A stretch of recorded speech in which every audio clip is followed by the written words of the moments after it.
सभी को जय मसीह की। प्रभु का धन्यवाद हो कि एक बार फिर परमेश्वर ने हमें ये अच्छा समय दिया कि हम इस प्रकार परमेश्वर के वचन पर मनन करने के लिए मिल सके।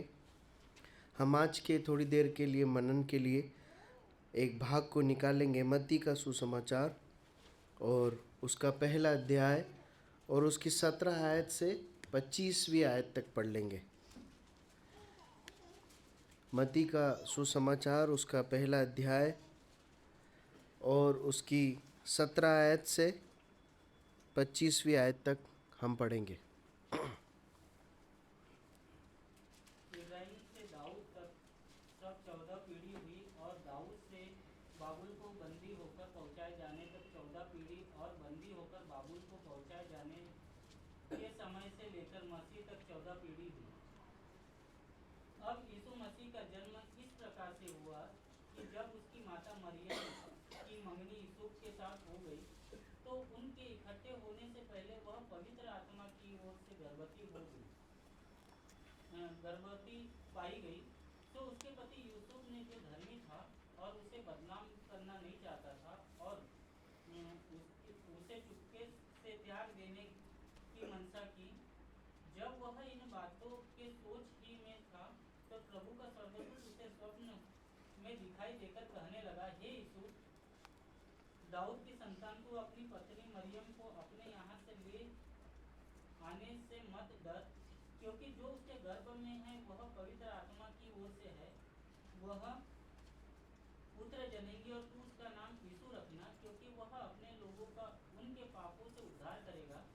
यह सब कुछ इसलिए हुआ कि जो वचन प्रभु ने भविष्यद्वक्ता के द्वारा कहा था वह पूरा हुआ, कि देखो, एक कुंवारी गर्भवती होगी और एक पुत्र जनेगी और उसका नाम इम्मानुएल रखा जाएगा, जिसका अर्थ है परमेश्वर हमारे साथ। सो यूसुफ नींद से जागकर प्रभु के दूत की आज्ञा के अनुसार अपनी पत्नी को अपने यहाँ ले आया, और जब तक वह पुत्र न जनी तब तक वह उसके पास न गया, और उसने उसका नाम यीशु रखा।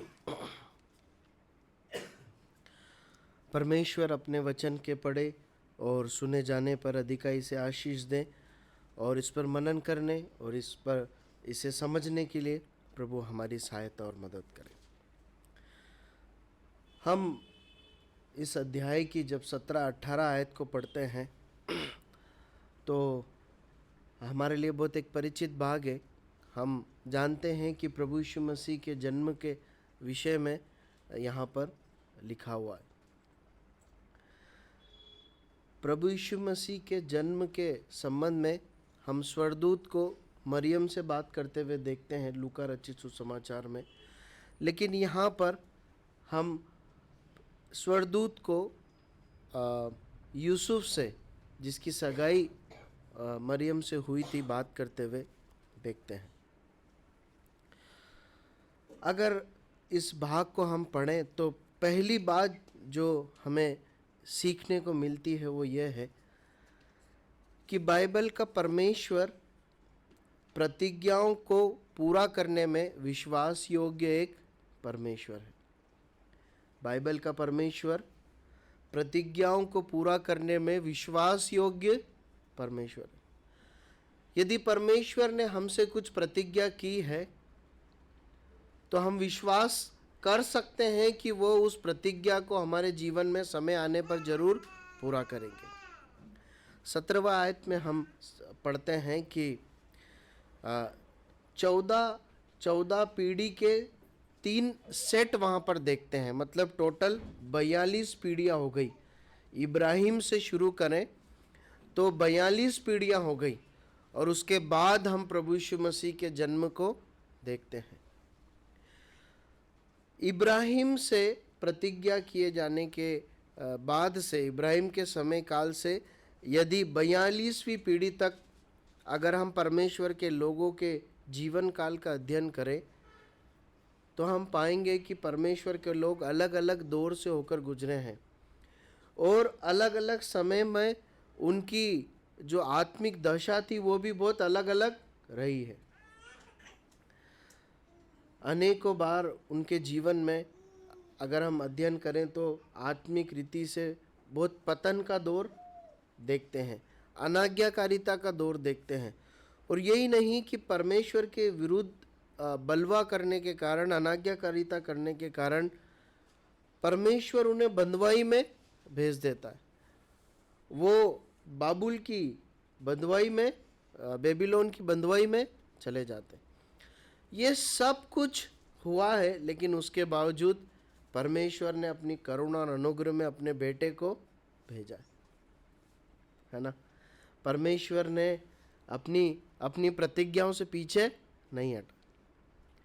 जो उसने इब्राहिम से खाई थी, उस प्रतिज्ञा को परमेश्वर ने पूरा किया। जो दाऊद से खाई थी, उस प्रतिज्ञा को परमेश्वर ने पूरा किया। हमारा परमेश्वर विश्वास योग्य एक परमेश्वर है। उसके बाद हम 18वीं आयत में इस प्रकार पढ़ते हैं कि जब यीशु मसीह का जन्म इस प्रकार हुआ कि जब उसकी माता मरियम की मंगनी यूसुफ से हो गई, तो उनके इकट्ठे होने से पहले वह पवित्र आत्मा की ओर से परिपूर्ण पाई गई। प्रभु यीशु मसीह के जन्म के संबंध में एक बहुत ही महत्वपूर्ण सच्चाई यहाँ पर हम सीखते हैं। जो प्रभु यीशु मसीह को परमेश्वर के बेटे के रूप में प्रकट करती है, जो प्रभु यीशु मसीह को परम पवित्र एक मनुष्य के रूप में प्रकट करती है, और इस दुनिया में पैदा हुए हर एक व्यक्ति से अलग करके हमें दिखाती है। वो क्या है? प्रभु यीशु मसीह का जन्म पवित्र आत्मा के द्वारा हुआ है। जैसे मेरा और आपका जन्म हमारे माता पिता के मिलने से हुआ है, वैसे प्रभु यीशु मसीह का जन्म नहीं हुआ है। बाइबल यहाँ पर स्पष्ट बताती है। बाइबल बताती है कि मरियम और यूसुफ जो है, उनके विवाह में मिलने से पहले, विवाह के बाद उनके मिलने से पहले ही मरियम जो है वो गर्भवती पाई गई। परमेश्वर के आत्मा के द्वारा प्रभु यीशु मसीह एक भ्रूण के रूप में मरियम के गर्भ में प्रवेश की। देखिए, हम अपनी सीमित बुद्धि से इसे पूरी रीति से समझ पाना कठिन है, लेकिन परमेश्वर का वचन जो हमें बताता है, उस पर विश्वास करने के लिए हमें बुलाया गया। प्रभु यीशु मसीह पवित्र आत्मा द्वारा जन्म होना इसलिए आवश्यक था, क्योंकि इसलिए आवश्यक था या इसलिए जरूरी है क्योंकि वो पूर्ण रीति से हमारे लिए मनुष्य तो बने, वो पूर्ण रीति से मनुष्य थे, लेकिन वो ठीक उसी समय पर पूर्ण रीति से पवित्र भी थे, निर्दोष से। जैसे हम पाप के स्वभाव के साथ पैदा होते हैं, वैसे प्रभु यीशु मसीह पाप के स्वभाव के साथ पैदा नहीं हुए। क्यों? क्योंकि उनका जन्म स्त्री पुरुष के द्वारा नहीं हुआ। देखिए, अगर आप ध्यान से अध्ययन करेंगे ना, तो परमेश्वर के घराने में आज भी जो बच्चे जन्म लेते हैं ना, वो इसी एक प्रोडक्ट लाइन के अंतर्गत जन्म लेते हैं। प्रोडक्ट लाइन क्या होती है मालूम है? यदि आप किसी फैक्ट्री में जाएंगे जहाँ पर कोई प्रोडक्शन हो रहा, मान लीजिए आप एक बाइक बन रही है, आप ऐसी फैक्ट्री में जाते हैं जहाँ पर एक बाइक बन रही है, तो आप पाएंगे कि एक प्रोडक्ट लाइन है। मतलब एक हिस्सा बना, दूसरा हिस्सा बना, तीसरा बना, वो फिट हुआ, ऐसे करके एक लाइन चली और आखिरी में आके बाइक कंप्लीट तैयार हो गई। यदि आप मनन करेंगे तो इस बात को पाएंगे कि प्रभु यीशु मसीह का जन्म जैसे पवित्र आत्मा के द्वारा हुआ, एक ऐसा मनुष्य जो पूर्ण रीति से पवित्र है, जो पूर्ण मनुष्य तो है परंतु वो परमेश्वर के समान पवित्र है। ठीक वैसे ही अगर हम परमेश्वर के वचन में अध्ययन करें तो परमेश्वर अपने घराने में अपने बच्चों को भी जन्म ठीक उसी प्रकार से देते हैं। हम उसको थोड़ा सा व्याख्या करके देखेंगे। पढ़िए, कुछ आयतों को पढ़ लीजिए, फिर हम उससे देखते हैं। पहला पत्रस 1:23 और एक भाई पढ़िए तीतुस 3:5। पहला पत्रस पहला अध्याय 23वीं आयत, 1 पीटर चैप्टर 1 वर्स 23, तीतुस 3:5। उनने नाशवान नहीं पर अविनाशी बीज से परमेश्वर के जीवते और सदा ठहरने वाले नया जन्म किसके द्वारा हुआ है? परमेश्वर के वचन के द्वारा। परमेश्वर का वचन रूपी बीज जो अटल है और जो सदा ठहरता है, उसके द्वारा एक विश्वासी का जन्म होता है। ठीक है, तीतुस 3:5 पढ़िए। तो उसने हमारा उद्धार किया और ये धर्म के कामों के कारण नहीं जो हमने आप किए, और अपनी दया के अनुसार नए जन्म के स्नान और पवित्र आत्मा के हमें नया बनाने के द्वारा हुआ। नए जन्म के स्नान पवित्र आत्मा के द्वारा हमें नया बनाने के द्वारा हुआ है। ठीक है, हमने इसके पिछली आयत में पढ़ा था परमेश्वर के वचन रूपी बीज द्वारा हमारा जन्म हुआ है। यहाँ पर हम पढ़ते हैं पवित्र आत्मा के द्वारा हम नए मनुष्य बनाए गए हैं। एक और आयत पढ़ लीजिए, इफिसियों 2:15। इफिसियों 2:15। और अपने शरीर में बैर अर्थात वह व्यवस्था जिसकी आज्ञा विधि की रीति पर थी मिटा दिया कि दोनों से अपने में एक नया मनुष्य उत्पन्न करके मेल करा दे। एक नया मनुष्य उत्पन्न करके मेल करा दे। किससे मेल करा दे? परमेश्वर से मेल करा दे। अब देखिए, अब ध्यान दीजिए, हम प्रभु यीशु मसीह के जन्म के विषय में इस बात को सीख रहे थे। हमने सीखा कि प्रभु यीशु मसीह का जन्म परमेश्वर के आत्मा के द्वारा हुआ है। ऐसा एक मनुष्य जो पूर्ण मनुष्य है लेकिन पूर्ण पवित्र और निर्दोष है। अब ठीक इसी पद्धति के अंतर्गत परमेश्वर के आत्मा के द्वारा, परमेश्वर के वचन के द्वारा हमारे अंदर एक परमेश्वर ने एक नए मनुष्य को जन्म दिया है ना। एक ऐसा मनुष्यत्व, एक ऐसा नया जीव जो परमेश्वर के साथ सहभागिता रख सकता है। हम हमारे पुराने पापमय मनुष्य के साथ परमेश्वर के साथ मेल मिलाप नहीं रख सकते। परमेश्वर ने हमारे पुराने मनुष्यत्व को रिपेयर नहीं किया है, परंतु हमें एक नए मनुष्य के रूप में बना दिया है। इस मनुष्यत्व की, इस नए मनुष्यत्व की, इस नए जीवन की, इस नए मन की सामर्थ्य क्या है, इसका गुण क्या है मालूम है? हम इसके साथ परमेश्वर से संबंध रख पाते हैं, क्योंकि ये परमेश्वर के घर में पैदा हुआ एक मनुष्य है। ये उसके घराने का है किस्सा। प्रभु सहायता करे। मैं उम्मीद करता हूँ कि हम इस सत्य को समझ पाए होंगे। तो हम इस बात को देखते हैं कि प्रभु यीशु मसीह का जन्म हुआ है। वो पूर्ण मनुष्य तो बने, परंतु उनमें पाप का स्वभाव नहीं था। वो निर्दोष एक मनुष्य। और आज परमेश्वर अपने घराने में उस पर विश्वास करने वाले, उसके पुत्र पर विश्वास करने वाले लोगों को इसी प्रकार नया जन्म देते हैं, एक नए मनुष्यत्व को देते हैं जो परमेश्वर के साथ संबंध रख पाता है। वो परमेश्वर के द्वारा पैदा किया। ठीक है, हम आगे बढ़ते हैं। अब इसकी 19वीं आयत को पढ़ लीजिए। सो उसके पति यूसुफ ने, जो धर्मी था और उससे बदनाम करना नहीं चाहता था, उसे चुपके से त्याग देने की मनसा की। अब देखिए, यहाँ पर यूसुफ के बारे में कुछ सत्यों को लिखा गया है। सबसे पहली बात जो परमेश्वर का आत्मा यूसुफ के बारे में प्रकट करता है, वो लिखता है कि यूसुफ एक धर्मी व्यक्ति था। लिखा है, सो उसके पति यूसुफ ने, जो धर्मी था। अब देखिए, हमने पिछली बार भी एक धर्मी व्यक्ति के जीवन से कुछ बातों को सीखा था। उसका नाम क्या था? जकरिया, है ना। जब भी परमेश्वर बाइबल में किसी मनुष्य को यह सर्टिफिकेट देते हैं कि ये धर्मी है, तो उसके जीवन को भी हमारे सामने खोलते हैं, ताकि हम इस बात को सीख पाएं कि उसके जीवन में ऐसी क्या बातें थी जिसके कारण परमेश्वर ने उसे धर्मी करके एक सर्टिफिकेट दिया है। परमेश्वर की दृष्टि में धर्मी होना, खरा होना बहुत एक बड़ी बात है, बहुत बहुत मायने रखने वाली वो बात है। हम यूसुफ के जीवन में भी कई सारी बातों को देखेंगे जिससे हमें समझ में आता है कि वो क्यों परमेश्वर के दृष्टि में धर्मी था और क्यों कर कैसे हम यूसुफ के जीवन से सीखकर हम परमेश्वर के सम्मुख धर्मी बन सकते हैं। अब देखिए यूसुफ कौन है? मरियम का पति है ना। अब संदर्भ क्या है कि यूसुफ मरियम के साथ उसकी सगाई हुई है और उनकी अभी शादी नहीं हुई है, लेकिन यूसुफ को एक बात पता चली है मरियम के बारे में। क्या पता चली है? कि वो गर्भवती।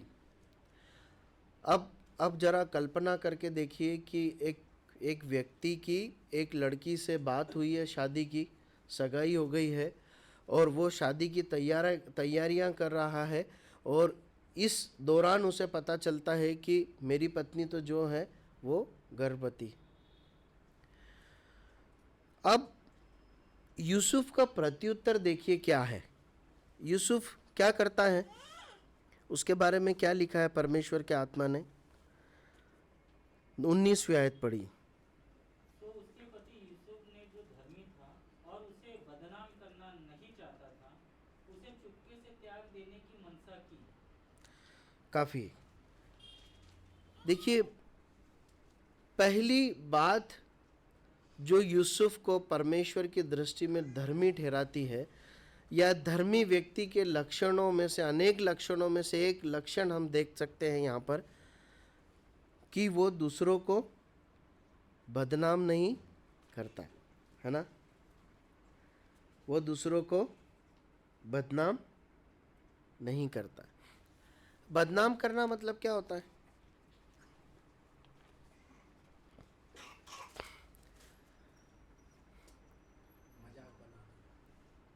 मजाक बनाना।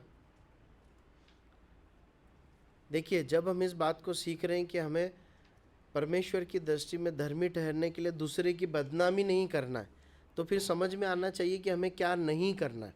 क्या नहीं करना है? बदनाम करना मतलब कैसे किसी को बदनाम किया जाता है? हाँ, किसी के चरित्र पे। यानी जब वो ऐसा है नहीं और उसके चरित्र पे आप नहीं उठाते उसको बदनाम। ठीक है। दिनेश भाई का कहना है कि यदि कोई व्यक्ति बुरा नहीं है लेकिन उसके चरित्र पे बुरा इल्ज़ाम लगाना, बदनाम करना, ये एक तरीका हुआ बदनाम करने का। और मान लीजिए वो बुरा है तो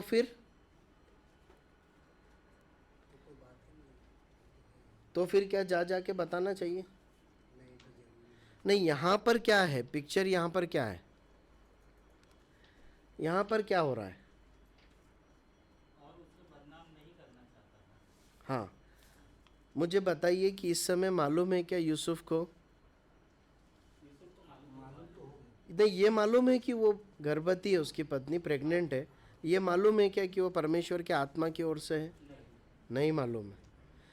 इसका मतलब मरियम सही हुई या गलत हुई? एक चरित्रवान हुई या चरित्रहीन स्त्री हुई? नहीं, यानी उसको मालूम नहीं है तो चरित्रहीन ही होगी। हाँ, लेकिन यूसुफ क्या निर्णय लेता है कि मैं क्या करूँगा? मैं बदनाम नहीं करूँगा, है ना। मैं बदनाम नहीं करूँगा। देखिए एक भाई या बहन का कोई पाप या कोई कमजोरी या कोई गिरावट की बात अगर हमें पता चलती है तो परमेश्वर का वचन हमें इस बात की चेतावनी देता है, इस बात का निर्देशन देता है कि हम जाकर उसके बारे में बातें ना फैलाएं, उसके बारे में जाकर लोगों को ना बताओ, उसे बदनाम ना करें, है ना। तुमने उसके बारे में सुना है क्या? नहीं सुना? सुनो मैं बताता हूँ। ये इस प्रकार का एक जो रवैया है ना, वो क्या है? बदनाम करना। यूसुफ परमेश्वर की दृष्टि में धर्मी करके गिना गया क्योंकि उसने क्या चाहा? बदनाम करना नहीं चाहा। देखिए पढ़िए तीतुस 3 अध्याय 1 और 2 आयत।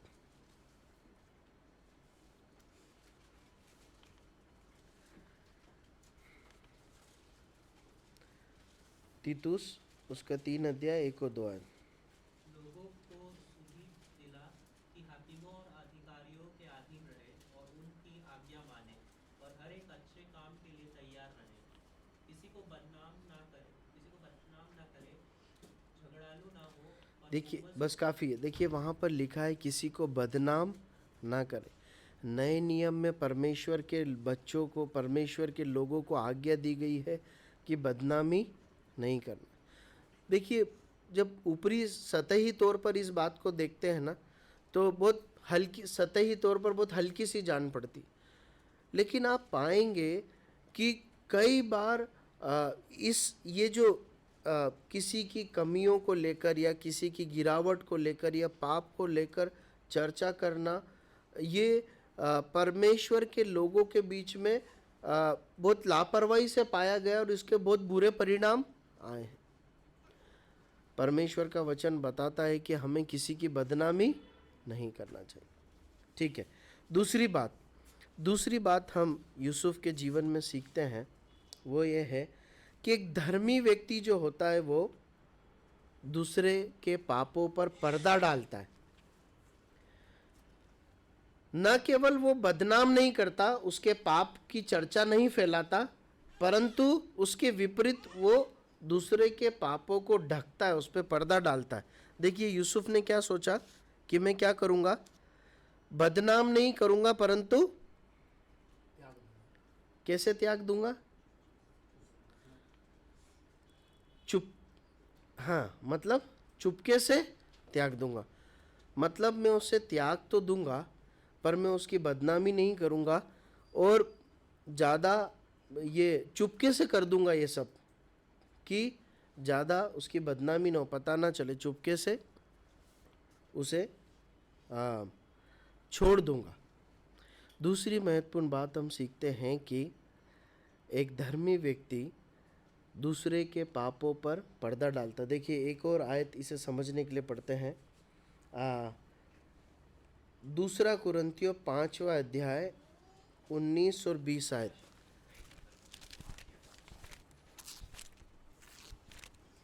2 कुरिन्थियों 5वां अध्याय 19 और 20 आयत पढ़िए, क्या है?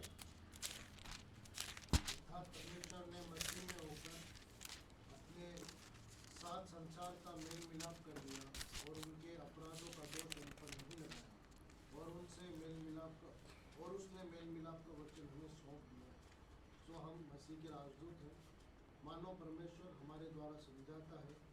हम मसीह नहीं, माफ़ कीजिए, ये वो भाग नहीं है।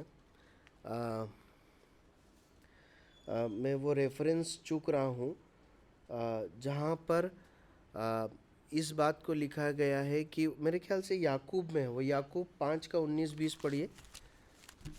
अनेक पापों पे पर्दा डालता है, इस प्रकार से लिखा, याकूब में है वो।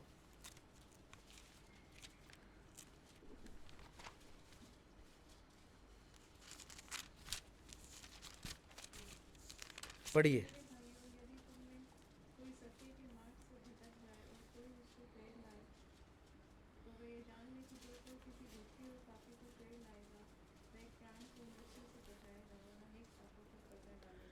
देखिए लिखा है कि अनेक पापों पर पर्दा डालेगा। देखिए यहाँ पर लिखा है कि कोई सत्य के मार्ग से भटक जाए और कोई उसको फेर लाए।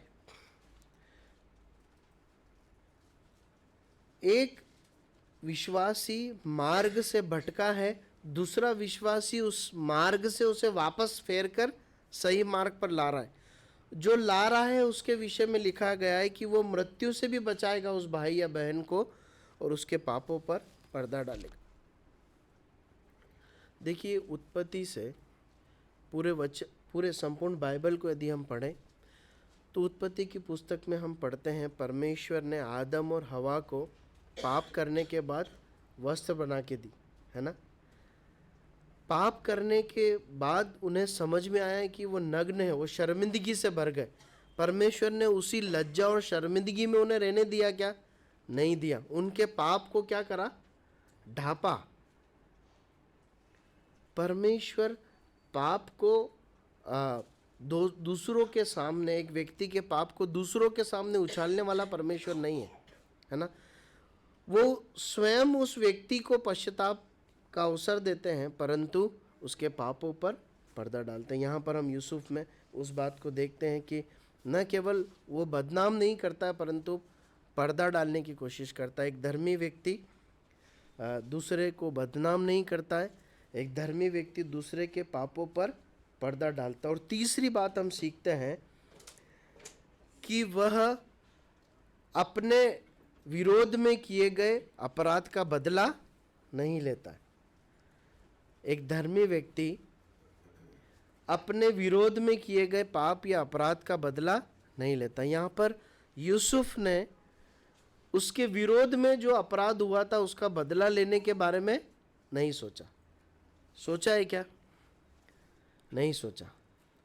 आपको मालूम है व्यवस्था के अनुसार अगर ऐसी घटना होती है, एक स्त्री है, एक पुरुष है, एक लड़का लड़की है, उनकी विवाह की बात लगी है, और विवाह होने से पहले अगर एक स्त्री प्रेग्नेंट पाई जाती है तो उसके लिए क्या नियम था आप जानते हैं? क्या करना पड़ेगा उसको? उसको पत्थर मार मार के मार डालना चाहिए, है ना। लेकिन हम कहीं पर भी यूसुफ को ऐसा करते हुए देखते हैं क्या? नहीं देखते। देखिए हम में से जिन लोगों का विवाह हुआ है वो जानते हैं कि जब विवाह की बात लगती है, मतलब जब ये तय हो जाता है कि इस लड़की का विवाह इस लड़के से होगा, इस लड़के का विवाह इस लड़की से होगा, तो वो समय ही बहुत एक समय होता है ना। ऐसे समय में अगर ये बात पता चले कि मेरी जो जीवन संगनी है उसने व्यभिचार किया है, मुझे दगा दिया है, धोखा दिया है, तो कितना क्रोध से एक व्यक्ति का हृदय भर जाना चाहिए। बहुत स्वाभाविक है। इतना बड़ा अपराध होने के बावजूद भी यूसुफ के मन में हम क्रोध और बदला की भावना को नहीं देखते। उसको इस कार्रवाई में आगे बढ़ते हुए हम नहीं देखते। अपने विरुद्ध किए गए अपराध का या दोष का बदला नहीं लेना एक धर्मी व्यक्ति के लक्षण के रूप में हम देखते हैं। देखिए एक आयत को पढ़िए, इब्रानियों की पत्री 10वां अध्याय 30 आयत। इब्रानियों की पत्री 10वां अध्याय और 30 आयत। क्योंकि हम उसे जानते हैं जिसने कहा कि पलटा लेना मेरा काम है, मैं ही बदला दूंगा, और फिर यह कि प्रभु अपने लोगों का न्याय करेगा। देखिए पलटा लेना किसका काम है? परमेश्वर का। देखिए जीवन में कभी भी ऐसा लगता है ना कि मेरे साथ इस व्यक्ति ने अन्याय किया है, मुझे धोखा दिया है, तो एक ही बात याद रखना, इसका पलटा मैं लेने के लिए अथोराइज्ड नहीं हूँ। मेरे साथ धोखा हुआ है, मेरे साथ गलत हुआ है, परंतु परमेश्वर का वचन मुझे बदला लेने की अथॉरिटी नहीं देता है। बदला लेने का काम किसने अपने हाथ में ले रखा है? परमेश्वर पिता ने ले रखा है। वो चीज़ों को अपने समय पर सही करेंगे। एक और आयत पढ़िए, पहला पतरस 2:23। पहला पतरस 2:23 पढ़िए।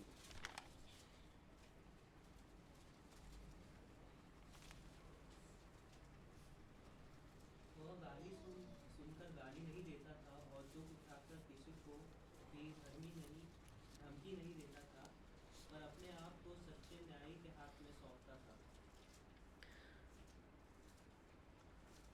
किसके विषय में लिखा गया है? प्रभु यीशु मसीह के विषय में लिखा गया है। वो गाली सुनकर गाली नहीं देता था, दुख उठाकर धमकी नहीं देता था, परंतु वो क्या करता था? अपने आप को किसके हाथ में सौंपता था? परमेश्वर पिता के सच्चे न्यायी के हाथ में सौंप देता। प्रियो एक बात ध्यान रखिए, जीवन में इस बात को गिठान बांध लीजिए कि मनुष्य कभी भी हमारा दुश्मन नहीं हो सकता। मतलब चाहे कलीसिया हो, चाहे नौकरी का स्थान हो, चाहे समाज हो, चाहे संसार के लोग हो, कोई भी क्यों ना हो, अगर हमारा बुरा करते हैं, किसी भी रूप में करें, चाहे हमें आर्थिक नुकसान पहुंचाए, हमें धोखा दे, हमें मारे, हमें हमारे ऊपर झूठे इल्ज़ाम लगाकर हमें जेल में बंद करें, इसके बावजूद वो व्यक्ति हमारा शत्रु नहीं है। इस बात को हमें समझना है। परमेश्वर के वचन के प्रकाश में वो व्यक्ति हमारा शत्रु नहीं है। हमारा एक ही शत्रु है, कौन है? शैतान। इसलिए कभी भी हमें अपने नुकसान पहुंचाने वाले व्यक्ति के बारे में बदले की भावना रखना, उससे जलना या उसके प्रति कड़वाहट नहीं रखना। पता है, यदि ऐसा रखेंगे तो क्या होगा मालूम है? हम खुद चैन से जी नहीं पाएंगे। मुझे मालूम नहीं आपका ऐसा अनुभव रहा है कि नहीं रहा है, पर मेरे साथ ऐसा कई बार हुआ है कि किसी ने मेरे खिलाफ, कहीं पर भी हो सकता है, वो अधिकांश संसार में होता है, नौकरी में ऐसा होता है कि मेरे खिलाफ कुछ किया तो पता समझ में आ गया कि किया है, फिर अब मन में भावना है कि हिसाब क्या करना है? बराबर करना है। अब यकीन मानिए कि जितनी देर वो विचार मन में रहा कि बराबर करना है हिसाब, मन में चैन नहीं है, अशांत है मन। फिर प्रभु बार बार बोलता है कि ये तुम्हारा काम नहीं है, तुम्हारा काम नहीं है। अंततः क्या होता है? प्रभु माफ़ी मांगता हूँ कि ऐसा विचार आया, आपके हाथ में ये विचार देता हूँ, आप इसे देख लीजिएगा। अब क्या मिलता है? मन में शांति मिलती। जब हम परमेश्वर के हाथ में चीज़ों को डील किए जाने के लिए दे देते हैं ना, हमारा मन क्या हो जाता है? शांत हो जाता है। हम परमेश्वर की शांति, अनुग्रह और सामर्थ्य को महसूस करते हैं। हमें यह भी प्रार्थना करने की जरूरत नहीं है कि प्रभु आप ऐसा कीजिए या वैसा कीजिए। हमारे प्रभु यीशु मसीह ने क्या प्रार्थना की जब वो कलवरी के क्रूस पर था? हे पिता, इन्हें क्षमा कर। वचन में इस प्रकार लिखा है, सताने वालों को, अपने सताने वालों को आशीष दो, उन्हें श्राप मत दो। क्यों ऐसा करो? क्योंकि तुम आशीषों के भागी होने के लिए बुलाए गए। ऐसा करके देखिए। कभी जब ऐसा मन किसी व्यक्ति के प्रति कड़वाहट से भरे तो बोलिए, प्रभु ये बात मेरे मन को बहुत कलुषित करती है, ये मुद्दा, लेकिन मैं इसे आपके चरणों में रखता हूँ। आप उस भाई को, उस बहन को आशीष दीजिए, उसकी भलाई कीजिए, लेकिन प्रभु मुझे भी इन चीज़ों से छुड़ाइए। प्रभु सहायता करे, हम प्रभु की सामर्थ और आनंद को महसूस कर पाएंगे। हमने 3 बातों को देखा, हम चौथी बात की ओर आते हैं। हमने पहली बात देखी, यूसुफ धर्मी था, क्योंकि एक धर्मी व्यक्ति बदनाम नहीं करता, एक धर्मी व्यक्ति दूसरे के पापों पर पर्दा डालता है, एक धर्मी व्यक्ति अपने विरोध में किए गए अपराधों का बदला नहीं लेता, परंतु परमेश्वर के हाथ में उसे सौंपता है। और चौथी बात हम सीखते हैं कि धर्मी व्यक्ति न केवल अपने कार्यों में परंतु अपने विचारों में पवित्र होता है। वो अपने विचारों से पवित्र जीवन जीता है। 20 आयत पढ़िए, क्या लिखा है? जब वह इन बातों को के सोच में ही था तो प्रभु का दूत उसे स्वप्न में दिखाई देकर कहने लगा, हे यीशु दौड़ की संतान, तू अपनी पत्नी मरियम को अपने यहाँ ले आने से मत डर, क्योंकि जो उसके गर्भ में है वह पवित्र आत्मा की ओर से है। अब देखिए, यहाँ पर लिखा है, जब यूसुफ इन बातों के बारे में सोच ही रहा था तो प्रभु का स्वर्गदूत उसे स्वप्न में दिखाई दिए। अब परमेश्वर यहाँ पर यूसुफ के वैचारिक जीवन का खुलासा कर रहे हैं, जो अभी हम देख रहे थे, है ना? वो अपने विचारों में जो सोच रहा था वो सही था या गलत था? सही था, जो हम, है ना, सही था। उसने हर वो बात सोची जो परमेश्वर की दृष्टि में, परमेश्वर की व्यवस्था के अनुसार सही थी, व्यवस्था के अनुसार भी सही थी और परमेश्वर की दृष्टि में भी सही थी। उसने, उसके वैचारिक जीवन का खुलासा किया गया है कि वो बदनाम नहीं करना चाहता था और चुपके से उसे त्याग देने का उसने सोचा। देखिए, परमेश्वर जब एक व्यक्ति को धर्मी करके पुकारता है ना, तो कभी भी ऐसा हो नहीं सकता कि वो उसके हृदय और वैचारिक जीवन को तोले बिना ये सर्टिफिकेट उसे दे। परमेश्वर के वचन में हम अनेकों स्थान पे पढ़ते हैं। हम जब दाऊद के चुनाव के विषय में पढ़ते हैं तो परमेश्वर शमूएल से कहता है कि मनुष्य तो बाहरी रूप को देखता परंतु परमेश्वर मन को तोलता, मन को देखता। देखिए जब ये कहा जाता है, जब ये कहा जाता है या हम सीखते हैं कि वैचारिक जीवन में पवित्र होना, तो इसका मतलब ये नहीं है कि हमारे अंदर गंदे या बुरे विचार आएंगे ही नहीं। क्या ये संभव है क्या? देखिए मैंने बहुत सालों पहले एक प्रभु के दास के द्वारा सीखा था कि विचारों का आना पाप नहीं है, परंतु उन विचारों में अपने आप को दे देना पाप है ना। देखिए झूठ बोलने के और गंदे विचार, चोरी और किसी भी प्रकार की लालसा के विचार हमारे मन में आ सकते हैं, परंतु हमें उन विचारों का क्या करना है? खंडन करना है ना, उनका इनकार करना है। देखिए एक आयत को पढ़िए, 2 कुरिन्थियों 10:5। 2 कुरिन्थियों 10:5 पढ़िए। 2 कुरिन्थियों 10:5 जल्दी से पढ़िए। 2 कुरिन्थियों 10:5। तो हम कल्पनाओं को और हर एक ऊंची बात को जो परमेश्वर की पहचान में विरोध में उठती है। देखिए वहाँ लिखा है हम हर एक कल्पना को, है ना, जो विचार आते हैं उस विचार को और ऊंची बात को जो परमेश्वर के विरोध में उठती है, क्या करते हैं? खंडन करते हैं। और हर एक भावना को कैद करके मसीह का आज्ञाकारी बना देते हैं। उन विचारों का खंडन करते हैं और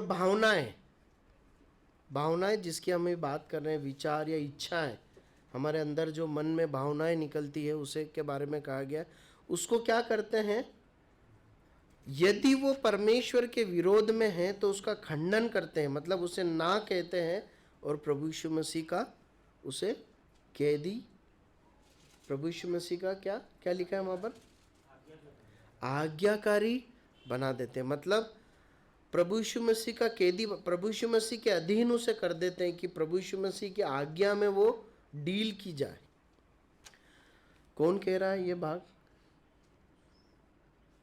कौन लिख रहा है ये? प्रेरित पौलुस लिख रहा है।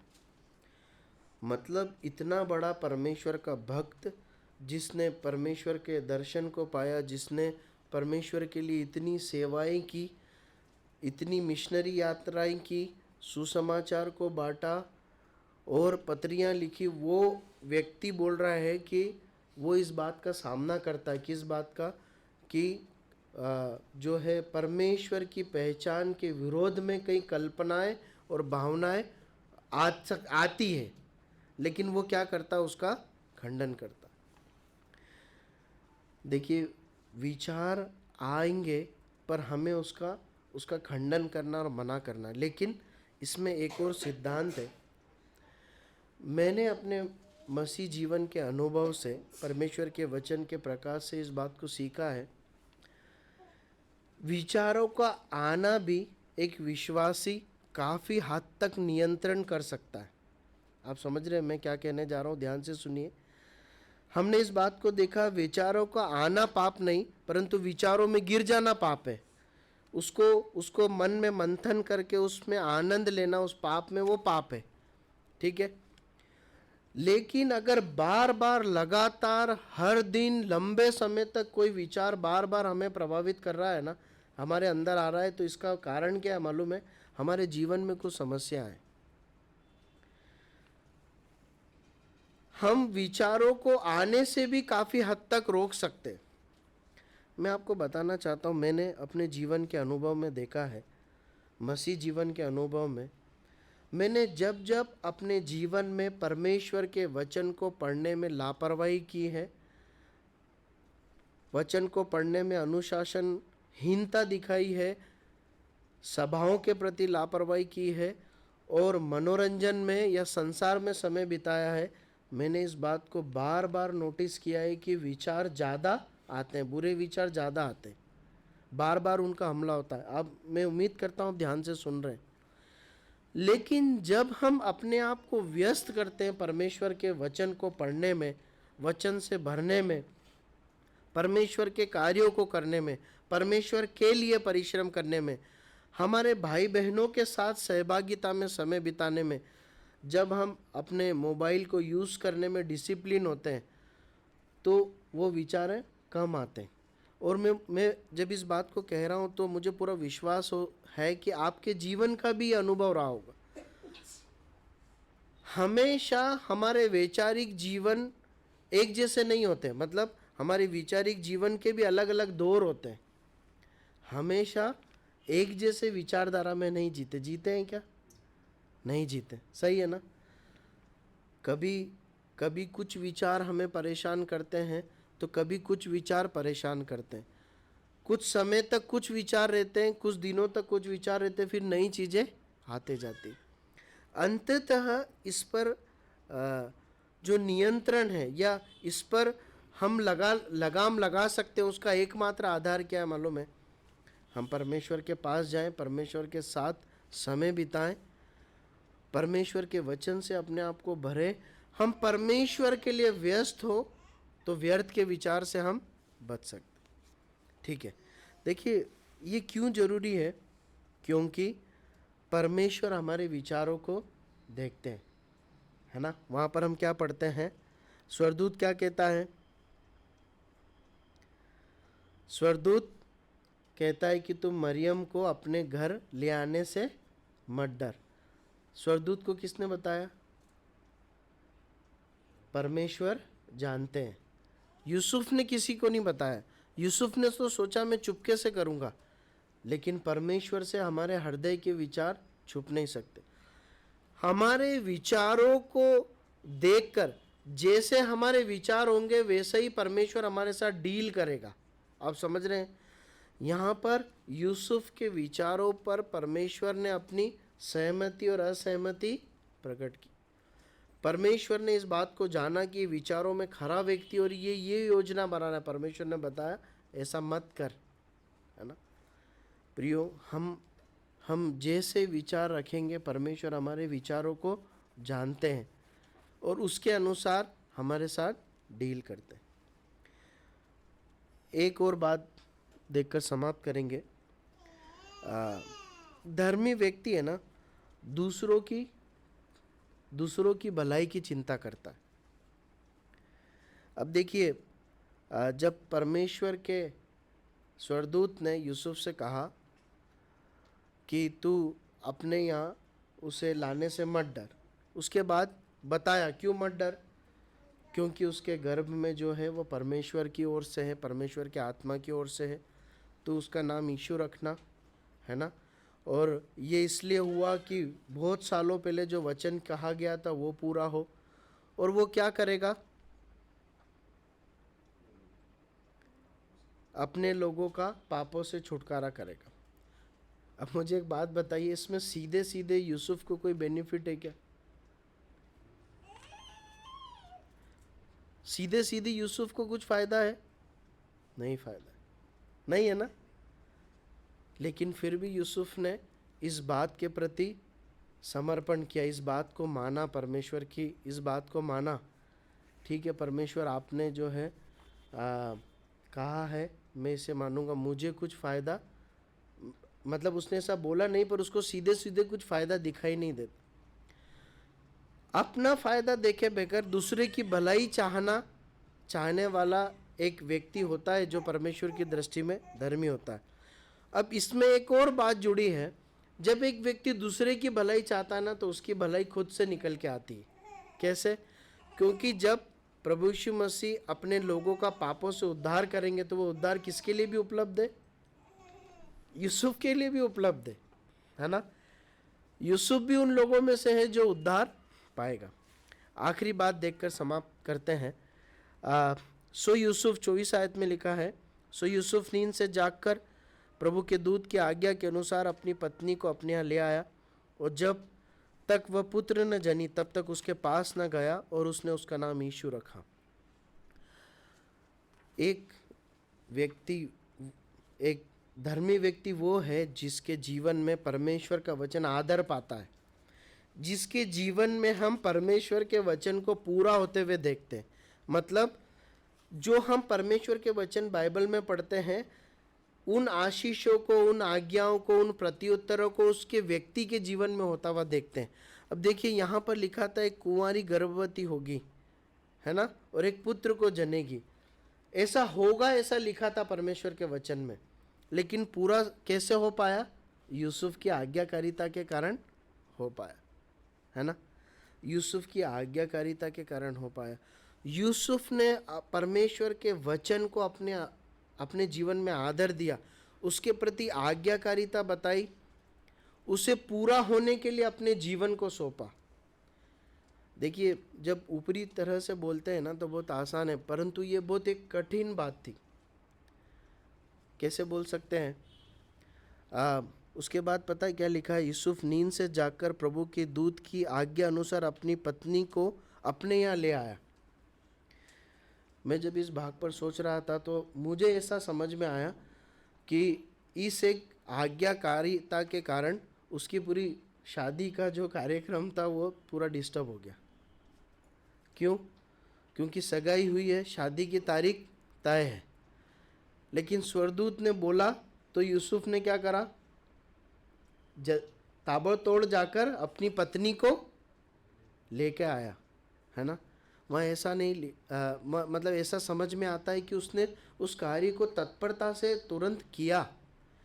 मैं ऐसी कल्पना करता हूँ, ऐसा लिखा नहीं है, मुझे ऐसा समझ में आता है, शायद मैं गलत भी हो सकता हूँ, पर शायद ऐसा हुआ होगा कि सारे विवाह के बड़े कार्यक्रम को उसको होल्ड करके वो अपनी पत्नी को, मरियम को अपने घर लेकर आ गया, है ना।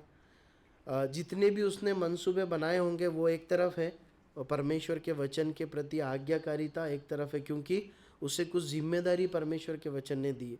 उसके बाद यदि आप आगे पढ़ेंगे ना तो उस समय प्रथम जनगणना हुई है, तो वापस वो बैतलहम को नाम लिखवाने जाता है, परिश्रम कर रहा है, परमेश्वर के वचन को अपने जीवन में पूरा करने के लिए और आज्ञा मानने के लिए क्या कर रहा है? परिश्रम कर रहा है। एक धर्मी व्यक्ति वो है जो परमेश्वर के वचन को अपने जीवन में पूरा होने के लिए आज्ञा मानता है, उसे पूरा होने के लिए अपने जीवन को देता है। प्रभु सहायता करे, अपने वचन के पढ़े और सुने जाने पर आशीष दे और इसके अनुसार करने के लिए हमारी मदद करे।